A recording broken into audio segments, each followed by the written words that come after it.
There's nothing quite as satisfying as pulling off the perfect execution. It takes planning and timing, and maybe getting caught a few times. But either way, you're having a blast in the survival horror and morally depraved world of Manhunt 2. For this Smoky review, let's take a look at what makes Manhunt 2 for the PC a absolute must-play.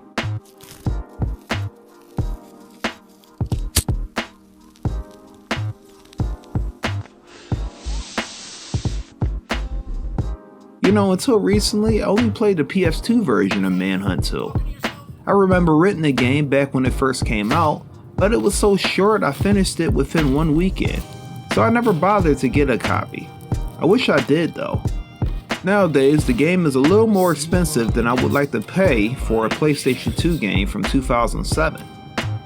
Another way I played the original game was using my PS2 emulator, but if you watch my live stream on this particular version, then you will see some serious frame rate issues and audio issues as well. After being driven by emulation problems, I decided to seek out a PC version. And luckily I found it on one of the many gaming websites where you can still purchase original PC games. After a quick install, I was ready to go. Well, actually, I had some problems getting used to the controls, as this game didn't support USB or Bluetooth controllers. But after stumbling around the tutorial levels, I felt pretty confident since I basically knew the entire game's levels. But what I didn't realize was how gruesome this particular version of Manhunt 2 was. I mean, just check out some of these executions.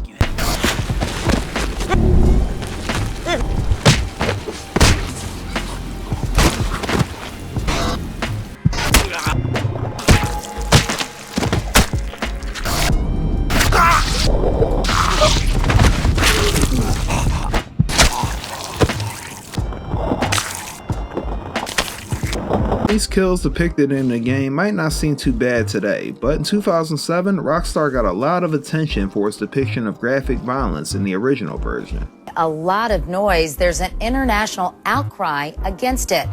Manhunt 2 is so violent, it's been banned in Britain. In fact, you may not want your kids to see the Upon releasing the early demos for the game, several countries actually banned Manhunt 2 entirely. In the US, Rockstar was forced by the ESRB to give the game an adult-only rating, which resulted in the game being rejected by the three big first-party companies, Sony, Microsoft, and Nintendo. So what we ended up getting on the PS2, PSP, and Nintendo Wii version in 2007 was a highly edited version of the game. Some might even call it neutered, which I think is a bit unfair since the PS2 version was still plenty gory.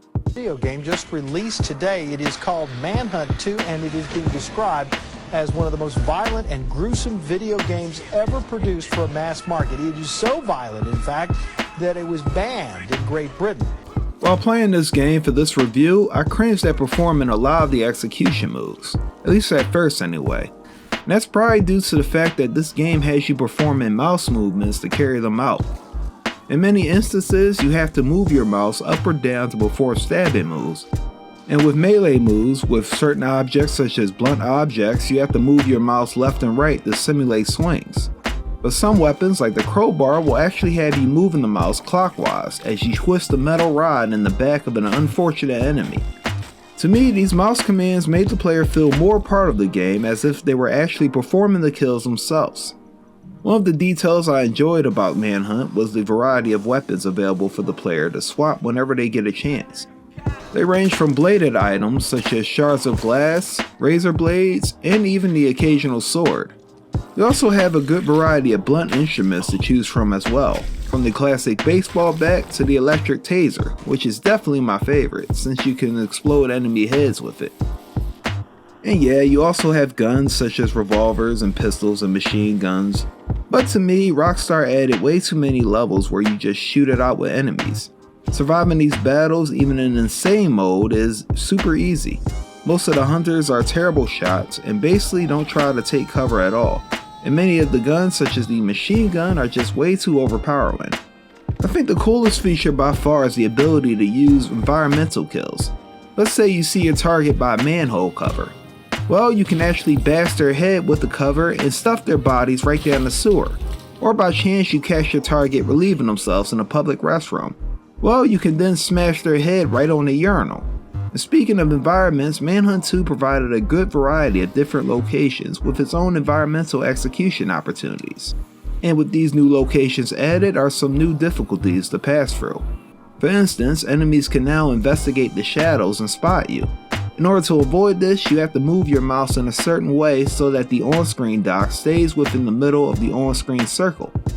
It took me a lot of time to get the hang of this minigame, as the dot is super sensitive. And I was so used to just hitting a certain button command from the PS2 version, I failed countless times. Additionally, enemy AI is, well, kind of improved. It does sometimes suffer from glitches, so it can vary from times.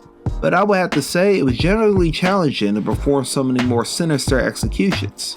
And yeah, performing the executions presents its own challenge, especially when you're getting used to the keyboard and mouse. Particularly, the longer you hold the execution for, the more grisly and sinister the kill is. Basically, they're indicated by the levels as seen on the previous game. Now, don't expect me to get into the story, as I don't want to give away any spoilers. Screw it. Danny is Dr. Daniel Lamb, a former member of Project Pinkman, a government-sponsored program involving brainwashing and mind control. The goal was to create the perfect assassin, so they made what's referred to as the Pinkman Bridge, which was some type of brain implant procedure where they give Danny the personality of a trained assassin, or in this case a serial killer, being Leo Casper. Yeah, Leo only exists in Danny's brain. This is why we only see him talk to Danny within the cutscenes of the game. And yeah, this results in a climactic showdown where Danny eliminates Leo. You know, I was never a fan of the original Manchurian Candidate movie, nor was I a fan of this particular story, which was definitely inspired by the film. And this was one of the things that turned me off from the game back in 2007. I was pretty disappointed that we never found out what happened to the original protagonist from the first Manhunt, James Earl Cash, who to this day I suspect to be the father of Jimmy Hopkins from Bully. Plus, story-wise, the original Manhunt was so much more interesting. It didn't bog you down with a boring and non-engaging story, rather it was more like a survival horror game show, much like the 1980s film The Running Man, a movie I still enjoy watching to this day. So after playing this particular version, I can see why Rockstar had to make so many edits to the console ports. There were versions released for the PSP, PS2, and, well, Nintendo Wii? Yeah, the same console that featured all those family-friendly party games actually had a murder simulator on it. I guess that really speaks to the controversial nature of this game and its release. Despite all the backlash and accusations, I just thank God that Rockstar was able to release the game on the PC. It's such a treat to be able to uncover the original uncut version of Manhunt 2. The game is a serious improvement over all the console releases. It features all the original executions and then some. Sure, if you're used to playing with a controller, it will take you some time to get used to it, but I assure you that it's worth it. And if you have a fairly decent PC or laptop, you should have no problem installing it. Well, that does it for this Smoky review. Let me know if you enjoyed this video, and maybe I'll do more quick reviews like this in the future. Until then, peace out everyone, and stay beautiful.